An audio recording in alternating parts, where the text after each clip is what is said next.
qui s'appelle l'OCI. Si vous ne la connaissez pas, en anglais c'est OIC, qui est composé de 57 États membres. Donc ce projet est porté par l'OCI, par l'Organisation des Nations Unies pour du tourisme, qui est basée à Madrid, et qui est aussi porté par la République de Guinée. Je voudrais tout d'abord vous remercier d'avoir honoré de votre présence notre invitation. Et en particulier, je remercie Monsieur l'ambassadeur de la République de Guinée, Monsieur Aboubacar Dione, dont son pays assure la coordination de ce projet avec le CIDC, qui est un organe subsidiaire de l'OCI, et avec aussi l'Organisation mondiale du tourisme. Avant d'entrer dans le vif du sujet, vous avez une idée sur le programme. Après ce mot de bienvenue, je donnerai la parole à Monsieur l'ambassadeur Dione, et puis je donnerai la parole à mon représentant de l'ABID, et puis il y aura donc la diffusion d'un film documentaire sur ce projet, et puis il y aura une présentation technique des dimensions du projet. Donc je donnerai la parole tout de suite à Monsieur l'ambassadeur Dione, et puis on entamera le reste de ce séminaire. Je vous remercie, Monsieur le directeur. Eh bien, vous avez lu certainement le prospectus. Vous verrez que la Guinée assume la coordination de ce projet qui a été initié depuis 2005. Grâce au CIDC et à l'ABID, et tout comme l'OCI, la coordination s'est entourée d'experts, d'hommes de ressources, pour pouvoir mettre en œuvre ce projet qui a une portée aussi bien touristique qu'environnementale. Mais il se trouve que tout le monde n'étant pas informé, le CIDC a initié des rencontres comme celle-là, afin de recentrer l'intérêt de tout un chacun, d'abord informer, mais recentrer l'intérêt de tout un chacun là-dessus. En fait, nous cherchons des bailleurs de fonds en raison de la noblesse des idées qui sous-tendent ce projet, et projet dont les effets d'entraînement en amont et en aval auront un impact très, très, très positif sur la vie des communautés rurales. Et nous sommes à la COP22, c'est environnement, c'est changement climatique, c'est surtout donc la protection de l'environnement, c'est la durabilité. Ce projet a tous ses atouts, et vous comprendrez mieux tout de suite quand l'experte, qui heureusement est de la Guinée aussi, va vous faire son exposé. Mais je ne saurais terminer sans présenter à nos chers organisateurs les regrets de mon ministre qui n'a pas pu venir, parce qu'il est convié à d'autres lieux où finalement il a fini par aller. Et vous savez ce qu'il y a quand on doit changer d'avion, c'est pour cela qu'il n'a pas pu être là. Je vous remercie très sincèrement. Donc, représentant de l'ABID, tout à l'heure on commencera les choses opérationnelles. On behalf of Islamic Development Bank, I would like to thank the Director General of ICD for championing this important initiative. We all know the role and importance of tourism to the economies of member countries, and we're really pleased to note that 10 countries are involved in this initiative. The project will make significant impact on the lives of the people. We at the Islamic Development Bank support projects that will transform the lives of people.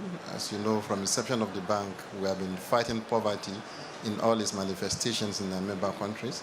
Our approvals have gone into different sectors of the economy, and this important initiative is a testimony of the effort of ICDT in supporting the economic transformation of member countries. We really thank and appreciate ICD's effort, and we look forward for strong partnership going forward. Thank you. Voilà, donc tout d'abord, je vois qu'il y a, beaucoup d'étudiants. Il y a beaucoup d'étudiants. Il faut que je vous explique un petit peu les enjeux de ce projet. Dans les pays d'Afrique de l'Ouest, ils ont des potentiels, notamment ce qu'on appelle des parcs et des zones frontalières, des forêts, avec un patrimoine de biodiversité très riche. Alors donc cette source naturelle n'est pas exploitée, n'est pas bien exploitée. Au contraire, les populations qui n'ont pas de revenus détruisent la forêt, détruisent les ressources. Alors pour répondre, donc pour stopper cette, si vous voulez,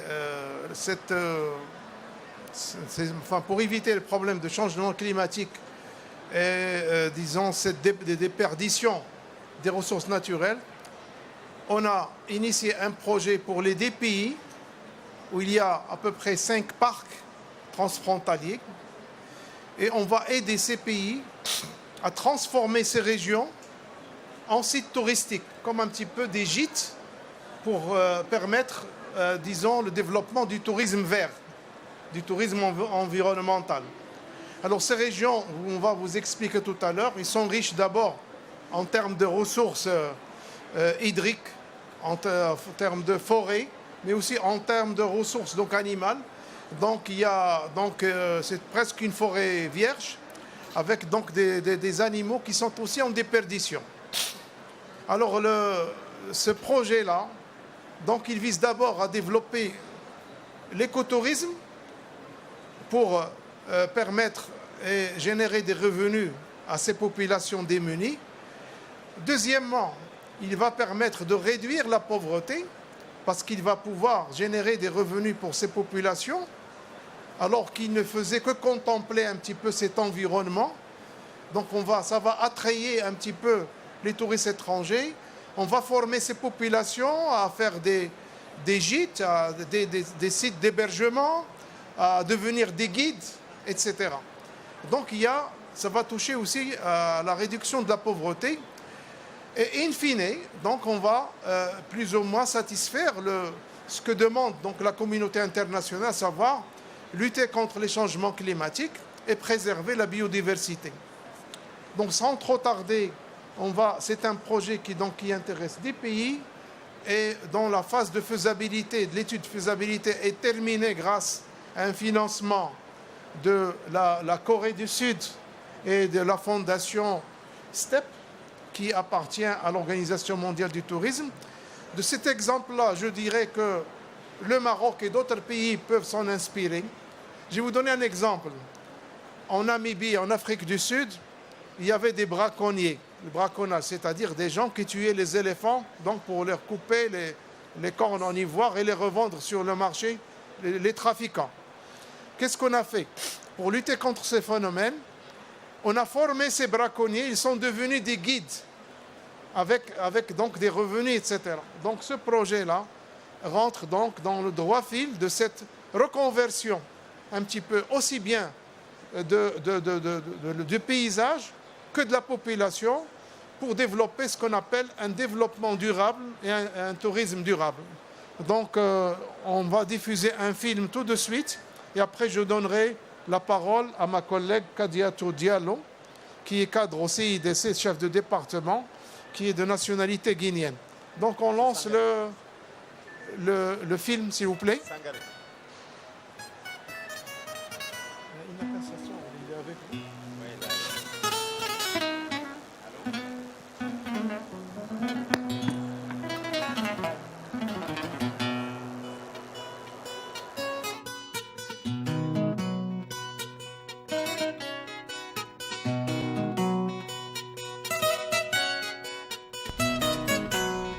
Distinguished investors and donors, as you know, the West African region abounds with high potential business opportunities in the field of ecotourism.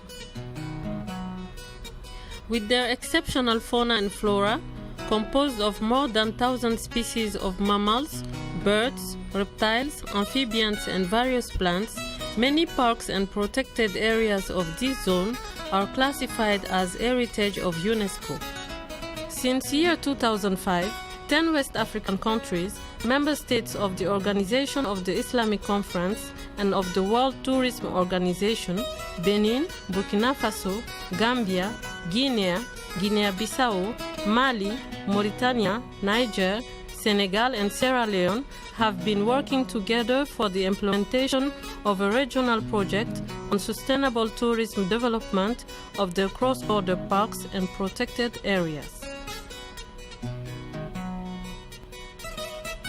This project aims to develop the cross-border parks and protected areas of Djoudjaouling, Nyokolo Koba Badia, Bassin Gambi Kayanga Geba Koliba Korubal, Biosco Gon Korubal Nunes, Pinseli Utamba Kilimi, Bafing Faleme, and the Park W.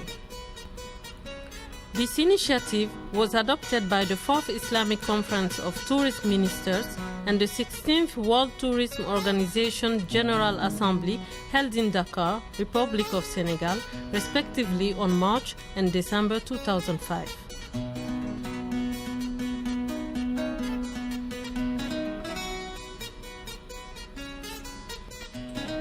Its importance lies in its unifying character for the sub-region and the value of its fixed goals, which are consistent with the Millennium Development Goals of the United Nations. This project will promote joint action aimed at optimizing common protected areas, boosting the productive capacity of these areas, and strengthening economic integration in the sub-region. It will also stimulate socio-economic development at national and regional levels by strengthening infrastructure, improving living conditions of local communities, creating jobs, supporting craft and cultural production, as well as preserving and developing biodiversity.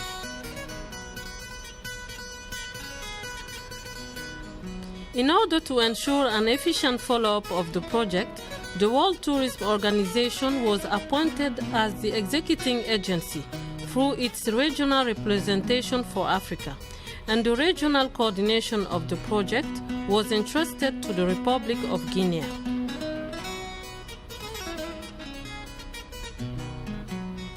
A steering committee was also created, composed of the concerned member states, the World Tourism Organization, the OIC, and the Islamic Center for Development of Trade. The OIC Secretary General, His Excellency Professor Dr. Ekmeleddin Ihsanoglu, who attaches a great importance to this project, has entrusted ICDT to ensure its coordination within the OIC. The implementation strategy of the project revolves around 3 phases. Phase 1 concerns the setting up of coordination and follow-up mechanism through the appointment of an executing agency, a regional coordinator, 10 national focal points, and a steering committee in charge of the follow-up.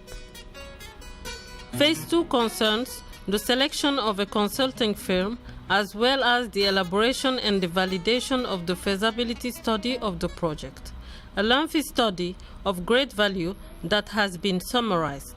And finally, Phase 3 is dedicated to fundraising and the implementation of the project in selected sites on the basis of the portfolio of funding opportunities elaborated to that effect.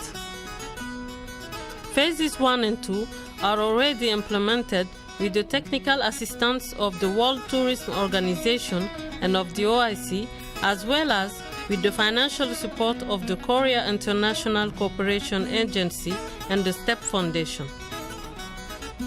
Within this framework, the project feasibility study was finalized and validated by the steering committee during Madrid meeting on December 2009.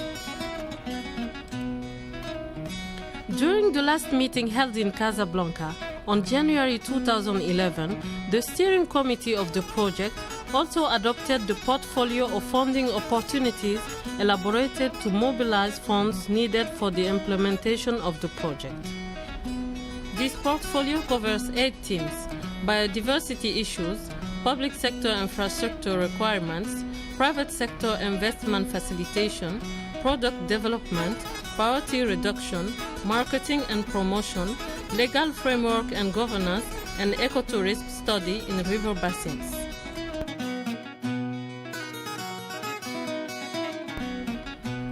In this respect, and since the project has reached its final phase, the stakeholders decided to organize on 27-28 May 2011 in Dakar, Republic of Senegal, a donors conference under the high patronage of His Excellency Maître Abdoulaye Wade, President of the Republic of Senegal and acting chairman of the OIC, with the participation of ministers of concerned member countries.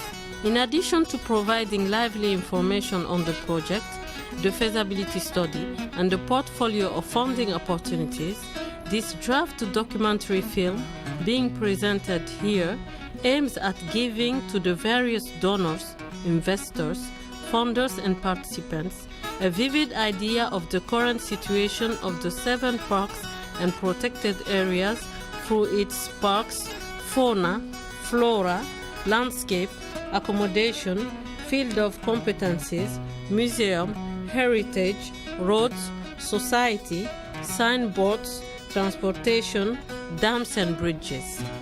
It also aims at convincing the various donors, investors, funders of the importance of their involvement in the future implementation and execution of the project at all levels.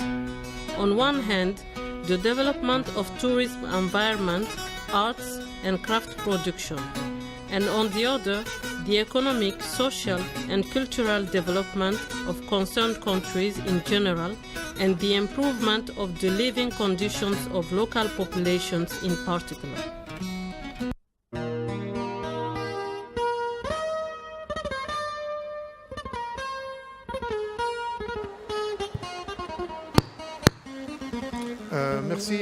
ميرسي مدام ديالو. لاحظتوا معنا أن نتكلم شويه بالعربيه، كاين بزاف تبغيو العربيه ياك. بالنسبه لهذا المشروع الترجمه ما كايناش. داريز اوكي. Donc du moment qu'il y a la traduction, je vais continuer donc en langue française. Donc vous pouvez constater déjà d'après ce film. اوكي انا ما عنديش مشكل في اللغه، غير بغيت باش نتواصل مع خاصه الطلبه. اذا هذا المشروع الاقليمي الذي هو سوف ينطلق بالنسبه ل10 دول في غرب افريقيا يدخل في اطار النظره التعاون جنوب اللي تتعرفوا تسهر عليها المملكه المغربيه، وايضا تشجع المنظمات الدوليه كمنظمات التعاون الاسلامي.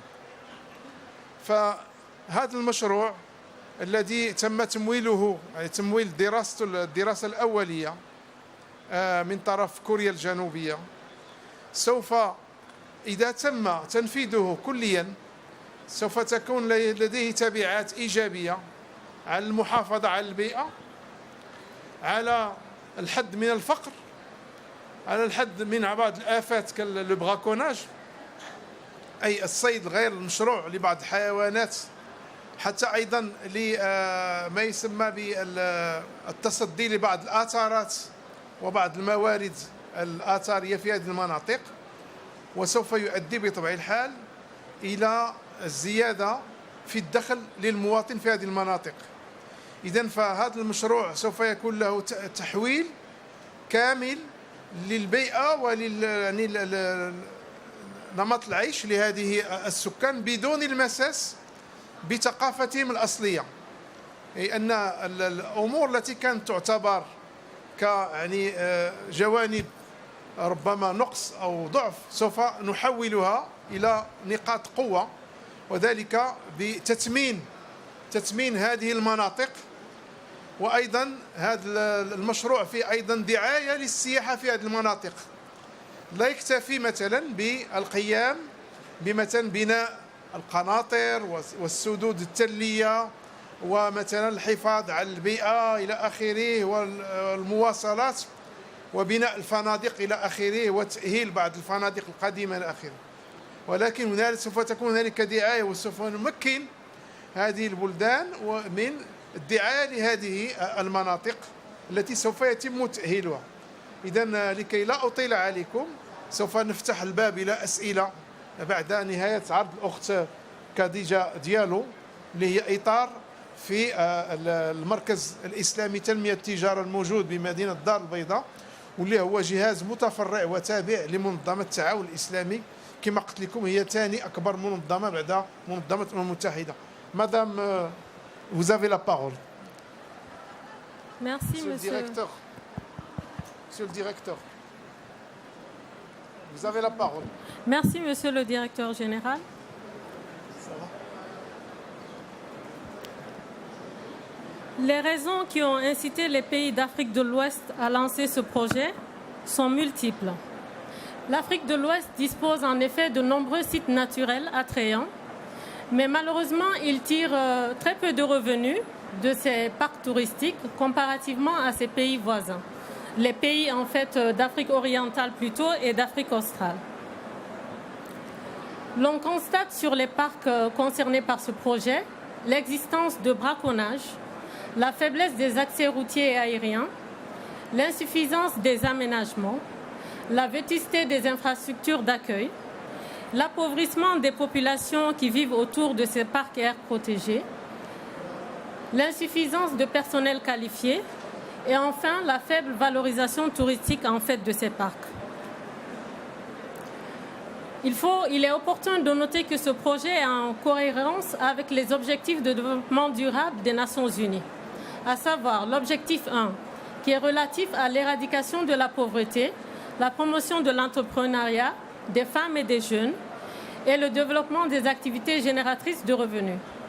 L'objectif 8 aussi est concerné, donc ce projet répond à l'objectif 8 aussi, qui consiste à la promotion d'une croissance économique soutenue, partagée et durable, le plein emploi et à l'élaboration et la mise en œuvre de politiques visant à développer le tourisme durable.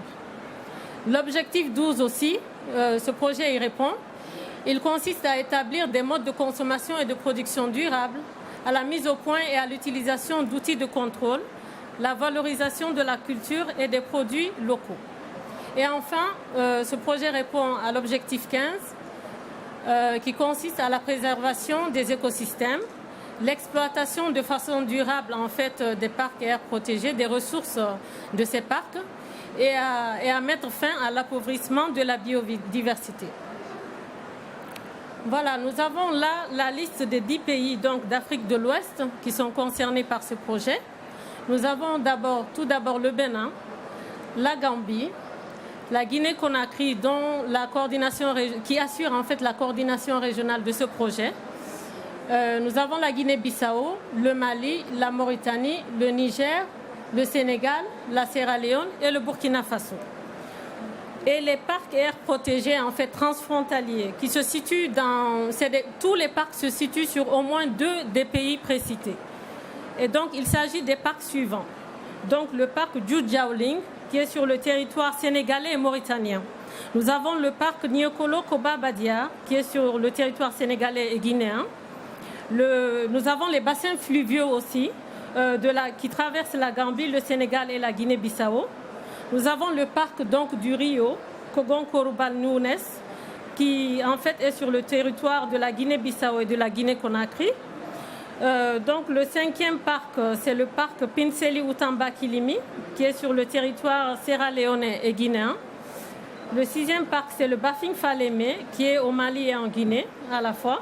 Et enfin, nous avons le parc W, qui est assez reconnu au niveau de la sous-région, et qui est situé sur le territoire à la fois béninois, du Burkina Faso et du Niger. Voilà, donc vous avez en fait ici les images des animaux en fait qu'on peut trouver sur ces parcs. L'objectif de ce projet en fait, numéro 1, c'est de réduire la pauvreté des communautés locales au moyen d'une augmentation des revenus, d'un accroissement du nombre d'emplois et de la promotion d'activités génératrices de revenus. Numéro 2, l'objectif, c'est assurer la conservation de la diversité biologique au niveau sous-régional. 3, créer un réseau de parcs nationaux et régionaux d'aires protégées transfrontalières. 4, professionnaliser les acteurs du secteur touristique, comme les guides touristiques de la sous-région, y compris les communautés locales. 5. Promouvoir le tourisme durable et l'écotourisme. Et enfin, appuyer le processus d'intégration économique sous-régionale sur la base d'une gestion rationnelle des aires protégées transfrontalières. L'étude de faisabilité donc, de ce projet qui a été en fait approuvé par le comité de pilotage lors de sa réunion à Madrid en décembre 2009, donc, a défini un plan d'action pour la réalisation de ce projet. Ce plan d'action s'articule autour de 8 axes stratégiques. Le premier axe concerne les questions de la diversité biologique. Le deuxième, les besoins en infrastructures dans le secteur public. Le troisième axe concerne les facilitations des investissements privés. Le quatrième, l'élaboration du produit. Le cinquième axe, la lutte contre la pauvreté, qui est très important comme axe. Et nous avons aussi comme sixième axe le marketing et la promotion. Comment l'améliorer, comment améliorer la visibilité en fait, de ces parcs au niveau, à l'échelle régionale et internationale. Le septième axe concerne en fait l'harmonisation du cadre juridique et de la gouvernance pour que les pays en fait puissent vraiment travailler de concert, se donner la main pour pouvoir vraiment prendre des décisions communes pour le développement de ces parcs et leur commercialisation. Et le dernier axe en fait concerne l'écotourisme dans les bassins fluviaux. Voilà, nous avons en fait ici un tableau des différentes activités proposées donc dans l'étude de faisabilité de ce projet, donc qui s'articule autour donc des axes dont je vous ai parlé tout à l'heure, des axes prioritaires. Par exemple, là, au niveau de la question de diversité biologique, il propose en fait l'organisation d'actions de protection et de conservation. Il faudra aussi des actions visant à harmoniser la réglementation des pays en fait concernés et à renforcer la capacité des guides touristiques. Voilà, donc pour tous les axes, nous avons des actions bien définies. L'étude donc de faisabilité du projet a évalué les besoins en financement à hauteur de 47 millions d'euros. Voilà. Maintenant, quant à la perspective pour la réalisation de ce projet, nous en avons plusieurs. Donc, tout d'abord, il faudra renforcer les synergies, le partenariat national, régional et international à travers l'implication de toutes les parties prenantes, à savoir le secteur privé, les institutions nationales, régionales, internationales. Notamment, nous avons l'UEMOA, la CEDEAO, l'Organisation mondiale du tourisme, parce que c'est avant tout un projet touristique. Il y a l'organisation STEP maintenant. Avant, il faisait partie de l'OMT. Maintenant, c'est un organisme autonome. Donc l'OCI, bien sûr, à travers nous, participe activement donc, à la réalisation de ce projet. Nous avons la Banque islamique, justement, qui nous a fait l'honneur de nous accueillir pour abriter en fait, ce séminaire d'information. Et on les en remercie. Nous avons la BAD aussi, qu'on aimerait qu'ils s'implique, parce que c'est un projet qui concerne les pays africains. Il y a la Banque mondiale, il y a le PNUD, etc. En fait, toutes les institutions de bailleurs de fonds régionaux, internationaux, sont vraiment priées de bien vouloir en fait s'intéresser à ce projet dans le but de développer ces parcs pour le bien-être des communautés locales et pour aussi accroître les revenus des pays en fait qui abritent ces parcs-là. Donc l'autre action par rapport à ce projet, c'est la mobilisation d'un financement de $100,000. Pour votre information, on a organisé en février dernier à Casablanca, donc au siège du CIDC, donc la dernière réunion du comité de pilotage du projet. Donc lors de cette réunion, il y a eu une recommandation concernant la conduite d'une mission de formulation de fiches de projet transfrontalières, parce qu'on a remarqué qu'actuellement les bailleurs de fonds ils s'intéressent beaucoup à la réalisation, au financement des projets transfrontaliers plus qu'aux projets nationaux. Voilà, donc actuellement, c'est pour ça qu'on demande en fait à nos consultants de réaliser ces fiches pour faciliter en fait vraiment, pour adapter notre demande aux requêtes en fait des institutions de finances.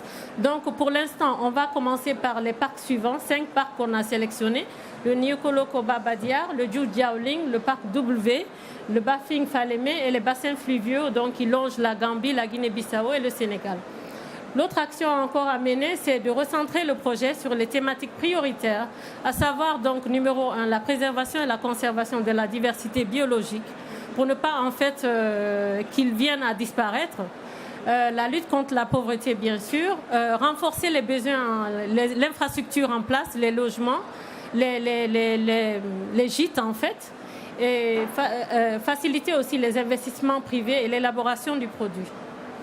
Voilà, il faudra aussi, nous comptons aussi faire un plaidoyer donc auprès de la BID, du PNUD, ce sont des exemples, mais en fait auprès de toutes les institutions à même de s'intéresser au financement de ce projet.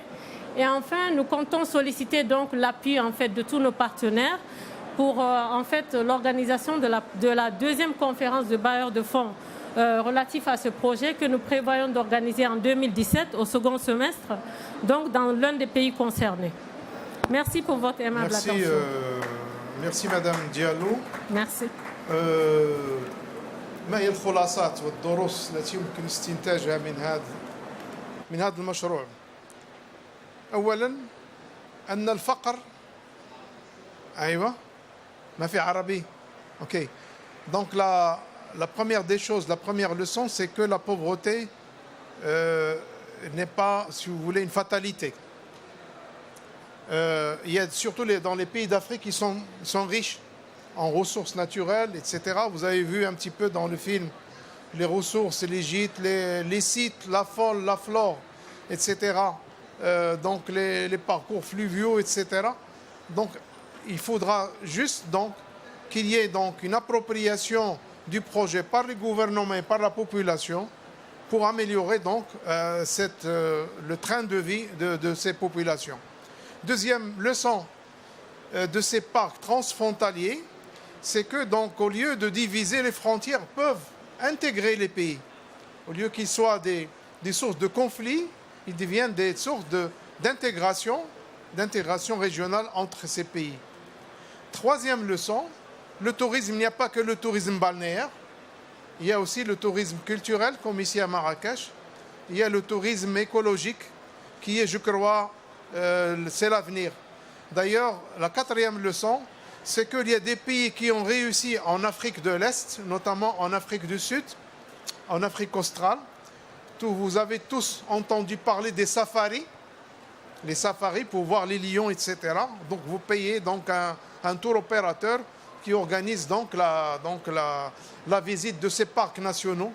Donc c'est la même chose qu'on veut dupliquer en Afrique de l'Ouest. Donc voilà un petit peu pour ce projet. Donc c'est un projet qui avance, qui avance grâce à la volonté des 10 pays qui sont derrière, grâce aussi aux institutions comme l'organisation de l'OCI, et grâce aussi aux pays qui assurent la coordination, la République de Guinée, et grâce aussi à la coopération bilatérale entre, par exemple, des pays amis, etc., comme le Maroc et la Guinée, Maroc, Sénégal, Maroc, Côte d'Ivoire, France, Côte d'Ivoire, France, etc. Donc voilà un petit peu. Donc, si vous voulez, donc j'ouvre une séance questions-réponses. Vous pouvez poser la question dans n'importe quelle langue. Donc je suis là, donc nous sommes là pour répondre. Après, donc il y aura un petit mot de clôture. Donc la parole est à la salle.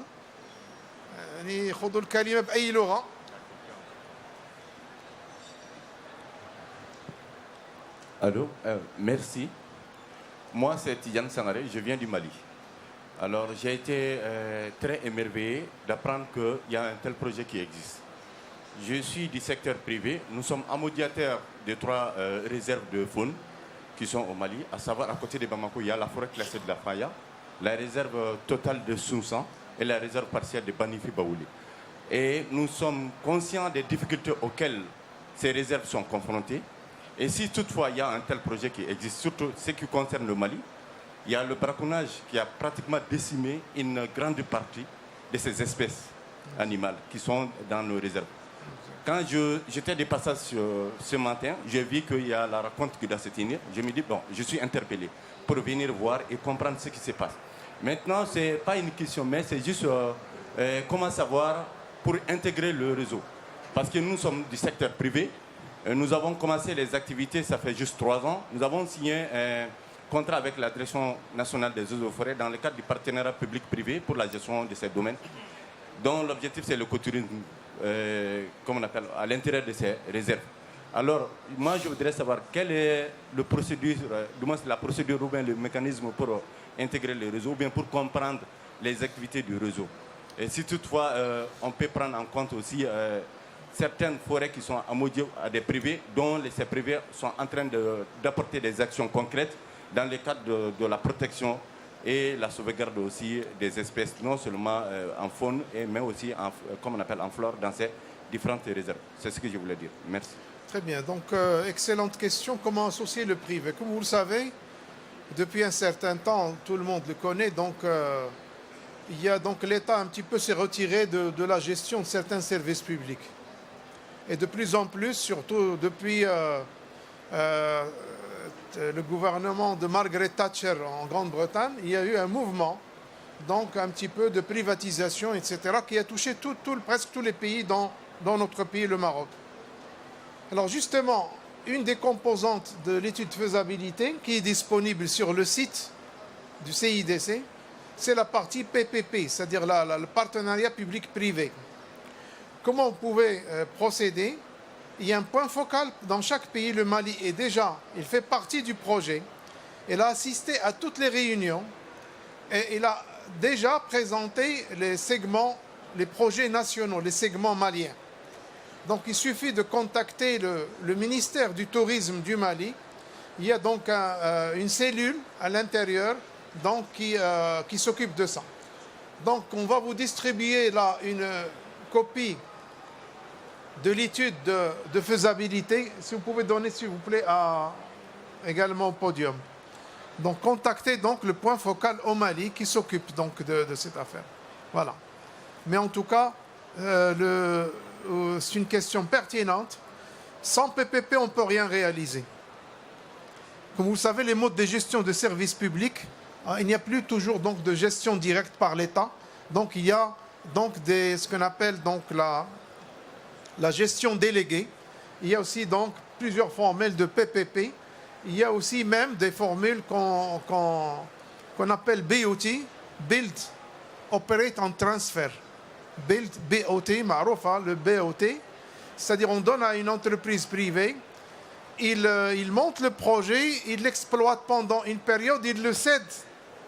C'est surtout vrai pour les ports, pour les aéroports, pour les métros, mais le BOT, c'est aussi un mode de gestion. Donc l'avenir, c'est le partenariat entre le public et le privé. Est-ce qu'il y a d'autres questions? Peut-être du podium, peut-être Juste un complément. Ouais. Juste un complément. Allez-y. Et au moment où on signait le contrat, on parlait du couloir migratoire, c'est-à-dire le couloir les animaux quittaient la Guinée et traversaient le Mali pour aller en Côte d'Ivoire. Oui. Il y avait aussi des animaux qui quittaient la Côte d'Ivoire, suivre le même couloir pour aller se retrouver. Ils n'ont pas de passeport. Mais aujourd'hui, il faut constater que ce couloir-là, ce passage est, comme on appelle, obstrué par des hameaux de culture. Maintenant, si toutefois le projet arrive à voir le jour, ça va être une opportunité pour ces animaux de suivre leur couloir. Franchement, c'est immense, c'est très très bien. En tout cas, ce projet ne va pas changer aux équilibres de l'écosystème. Il n'y aura pas de détournement des flux, des fleuves ou bien On va maintenir donc la même structure de biodiversité parce que si le projet donc n'épouse pas un petit peu ces aspects locaux, j'irai même plus loin. C'est un projet qui va développer l'artisanat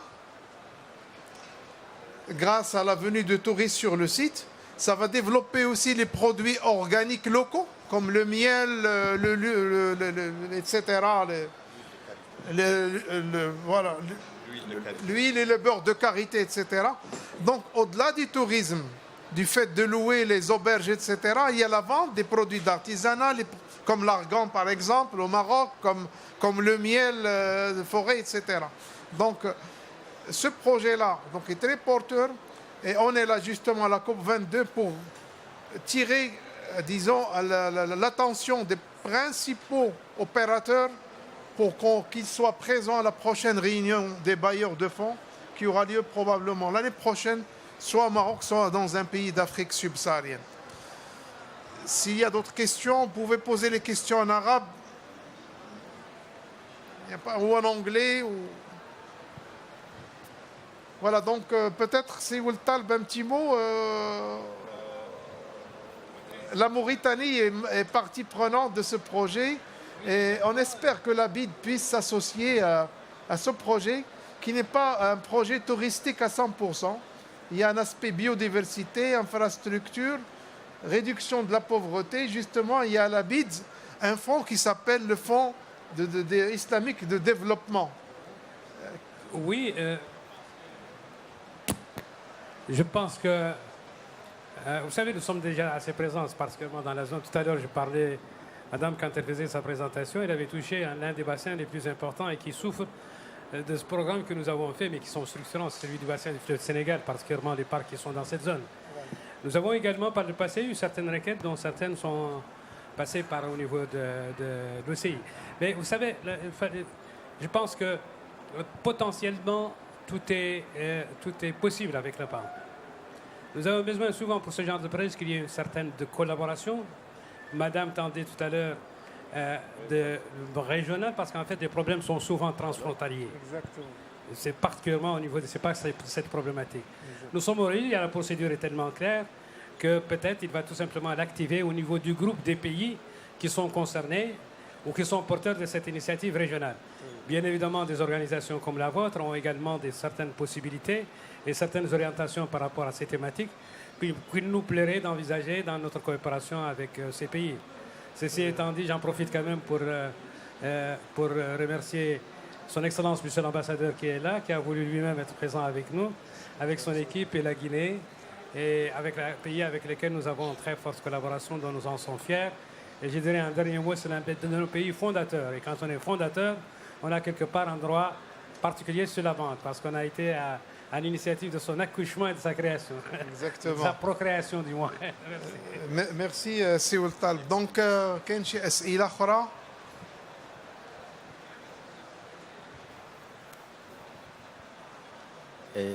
Merci, moi c'est Tambafo de Tono de la Guinée-Conakry. Je suis très heureux et content qu'il existe un projet aussi important pour la sous-région. Et ma question va dans le sens de la réduction de la pauvreté. C'est vrai, vous avez parlé des braconniers qui tuent les animaux, qui cherchent parfois pour les besoins de la cause, pour la viande, parfois chez nous, au pays. Moi, je suis de la forêt, en Guinée forestière. Généralement, les paysans se lèvent pour aller chercher des petits animaux, ils les tuent.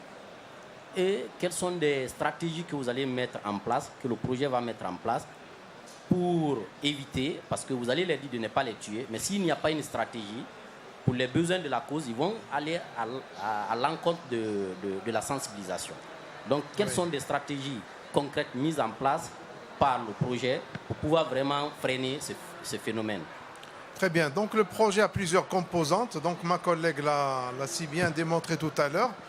Il y a une composante qui touche donc la préservation de la biodiversité, notamment dont je l'ai parlé tout à l'heure, le recyclage donc le recyclage d'un certain nombre de pratiques, et notamment je dirais la formation donc de la population, donc pour les occuper dans les activités d'écotourisme plutôt que dans le braconnage. Donc il y a l'Afrique du Sud qui est leader dans ce domaine. Il y avait un parc, par exemple, en Afrique du Sud, où il y avait on avait presque décimé un certain nombre d'espèces. Et par la suite, donc, il y a eu une réhabilitation des braconniers qui sont devenus des guides touristiques. Donc, en leur procurant des revenus, à la population, ils ne vont plus décimer, donc, aussi bien les espèces végétales qu'animales. Donc, c'est ça un petit peu le cœur de la stratégie, c'est de donner des revenus à la population. Comme j'ai dit tout à l'heure, les populations, potentiellement, ils sont riches. Par exemple, il faut juste valoriser ce qu'il y a. Donc, la Guinée, par exemple, qui est le château d'eau d'Afrique de l'Ouest, moi, par exemple, j'imagine qu'il y a des cours d'eau, on peut faire du canoë-kayak. Il y a des gens qui viennent, qui font des kilomètres pour faire donc du canoë-kayak. Mais il suffit de transformer, donc il y a un aspect infrastructure, et puis bien sûr il y a un aspect création du produit, et puis le commercialiser, le marketing. Donc le projet touche tous les aspects un petit peu de la chaîne de valeur, de l'amont à l'aval. Si vous voulez, il y a une copie, on vous a remis une copie de l'étude de faisabilité. Et si vous avez besoin donc de plus de détails, vous pouvez toujours contacter le point focal en Guinée, qui est M. Sako, au ministère du Tourisme, qui devrait d'ailleurs venir, mais qui s'est...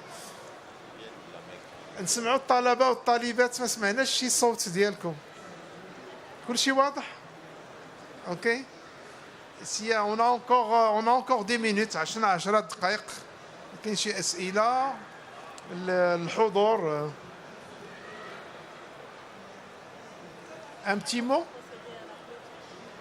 Donc voilà, donc en votre nom tous, donc je remercie tout d'abord Monsieur l'ambassadeur de la République de Guinée d'avoir honoré de sa présence ce séminaire d'information.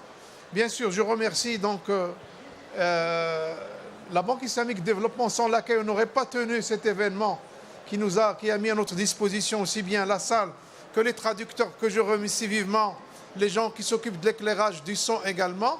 Je remercie tout le monde, tous les présents, et je vous donne rendez-vous de suivre le projet sur le site web du CIDC. Vous avez donc dans la brochure là le site web du CIDC. Et bien sûr, je remercie donc le gouvernement de Sa Majesté le Roi Mohammed VI, que Dieu l'assiste, pour toutes les facilités donc qu'il a accordées à tous les participants à la COP22. Et on souhaite plein succès à la COP22. Il faut dire que la COP22, il est au chevet de la Terre. Il est vraiment au chevet de la Terre. Parce que si on ne stoppe pas un petit peu les pratiques actuelles, on ira droit au mur. Il faut changer de cap. Voilà.